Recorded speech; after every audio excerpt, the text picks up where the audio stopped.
Good vibes, lovely people! Ayan, ang ganda ng place na pupuntahan namin guys. Samahan nyo kami. Ayan, malapit na ito sa Pilipinas. Makikita nyo, ayan yung map ng Pilipinas. Ayan. So, bago ang lahat, mag-travel muna tayo sa highway. Mula sa highway hanggang sa Haneda. O, diba? Pupunta kami sa parking. At doon sa parking, sasakay kami ng bus for 15 minutes papunta sa airport. Nandiyan yung umarita, no? Punta na yung umarita, no? Tinatanong niya kung ano kayang oras siya pinanganak. Naiisip yung pag-araw ng kaarawan. Yan, birthday niya kasi ngayon. Happy birthday, honey! Nani, suko tayo suru no? Hi! Waratiro dake. Oyasumi nasai. Oyasumi nasai, matulog na daw ako.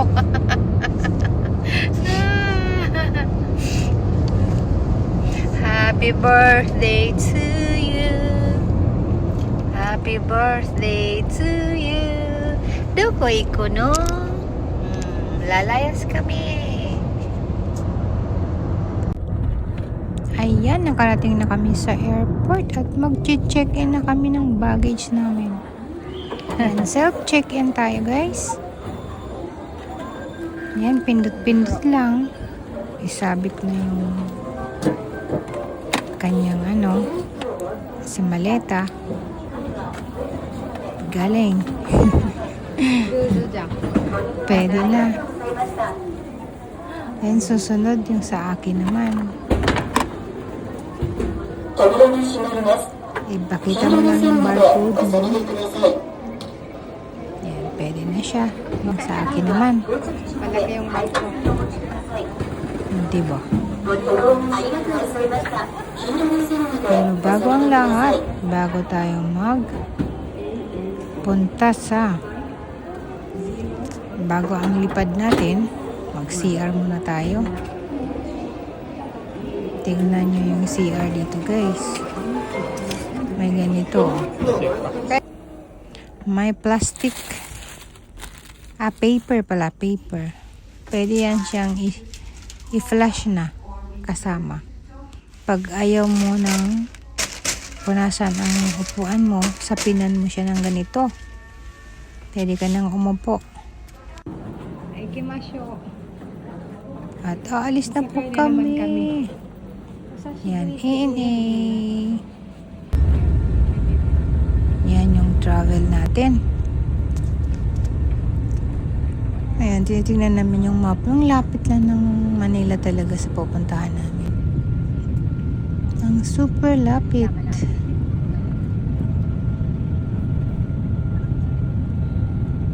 Kaya ang biyahe namin 3 hours din siya guys bago kami makarating. Medyo matatagalan lalo kasi iikot kami dahil may bagyo. At ang bagyo ay malapit na sa Okinawa. Nandyan na, lumampas na dyan mismo sa pupuntahan namin. Pero, madadaanan namin kasi ang bagyo. So, umikot kami. May baon pa tayong avocado. Tingnan nyo. Wala kasing free food dito sa namin. Plan, inumin lang. Kaya, nagbaon tayo ng avocado. Yan, tingin na naman tayo sa sa map. Super lapit talaga. Parang gustong-gusto ko ng 1 oras lang guys, pwede nang makarating ng Pilipinas mula sa pupuntahan namin. Kasi plano yun Siyempre, babaan natin. Sunscreen protection muna tayo. Kasi parang Pilipinas na din, super init. Ilang araw pa lang kasi, mapano na tayo dahil sa super init. Pero mamaya-maya yan, sunod na araw, malimutan na mag-sunscreen. Ngayon lang yan. May dalawa pa tayong dala palap ko, ubos na kasi yan. Sinisip. Buti na lang 80 grams lang yan. Hindi kahit na walang laman. Kapapaalisin yan sa bagahe. Sa hand carry. Kaya ang hand carry na mga liquid, cream, dapat hanggang 100 ml. Max. Hanggat maaari. Kaya pag sumobra dun, baka iaalis sa inyo o ilalabas sa bagay mo, iiwan mo. Kaya, sa mga magta-travel, pag gusto ng mga liquid na nakalagay sa hand carry, huwag aabot na. Huwag lalampas ng 100, mas mainam. Pero hanggang 120 pwede yata. Ayan na. Ilang miles na lang guys. Ayan, bababa na kami. Malapit na malapit na. Ayan ang Manila at Ishigaki. Near na near, napakalapit. Kaya, bababa na po. Landing na tayo guys. So, salamat at safe ang ating biyahe. So, very safe ang ating biyahe. Okay na okay. For 3 hours mahigit. At ayan na, maglalanding na po. Kitang-kita na natin ang island ng Ishigaki. Island ng Japan. Na malapit na sa Pilipinas. Wow! Ito na kami. O, diba? Napaka-lucky at napakalapad ng ground. O, diba? So, nahanap na kami ng masasakyan guys. Bus kami. Papunta kami sa rent-a-car. Kasi magre-rent kami ng car. So, sakay kami ng bus.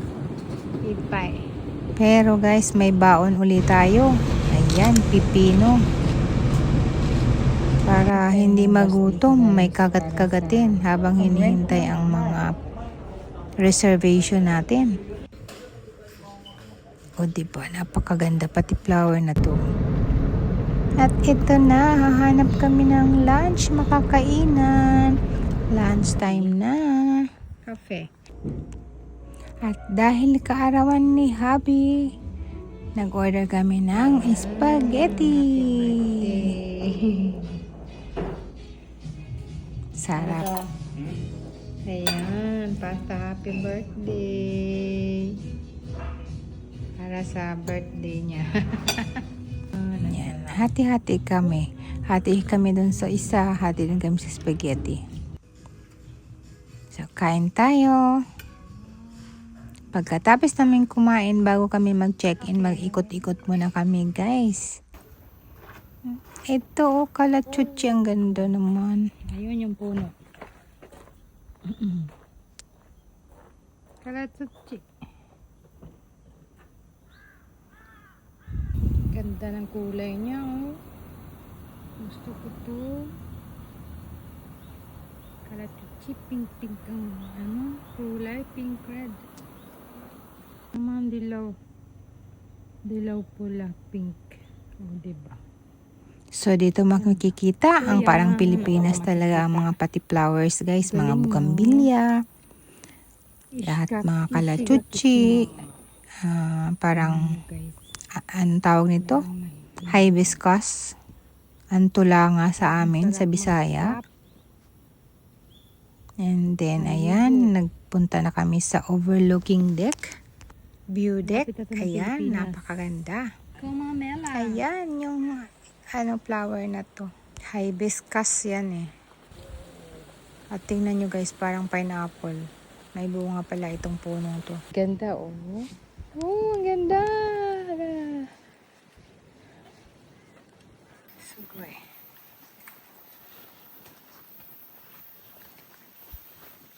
Ani?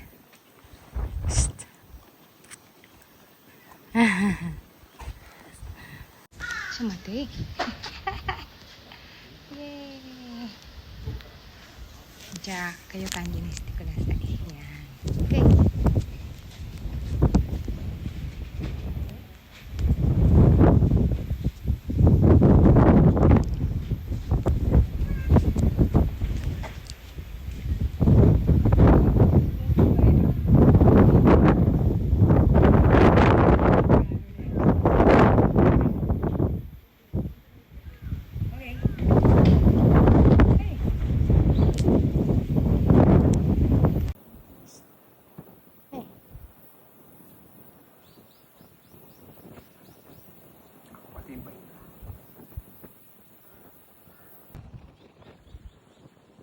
Pwedeng malakaran yata yung dyan sa gitna, oh. Para siyang buhanginan lang dun, oh. Tapos mayroong makikita siya mamaya. Tubigan. Galing. Ayan. Bunga na ipil-ipil.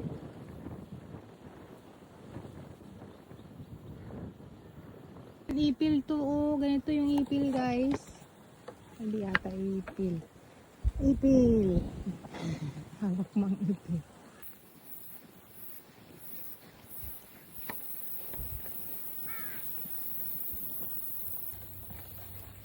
Ayan, nakadalawang place na kaming pinuntahan. Iba naman to, guys. Ikot-ikot kami bago kami mag-check-in. Yung check-in na namin na isa siyang villa. Parang private villa. Private villa siya, guys. So, abangan natin kung anong... Para sa akin din pala isipan din kung ano ang itsura ng lugar. Kasi ang hobby ko lang ang nag-book doon. So, di ko alam kung ano nga ba talaga ang sinasabi niyang villa. Private villa siya. So, abangan natin kung ano ito, guys. Sa susunod kong video. So, dito ito yung pinakapupunta ng mga tao din. Medyo tapos na kasi ang holidays, wala na gaanong maraming tao. Pero, paminsan-minsan marami rin kami nakakasalubong. Hindi ko lang nakukuhanan. So, guys, ayan, abangan ang next naming mga adventure. Mag-jet ski kami, guys. Pupunta kami sa iba pang islands na malapit dito. So, thanks for watching, guys. See you on my next video. I love you all. See you. Bye.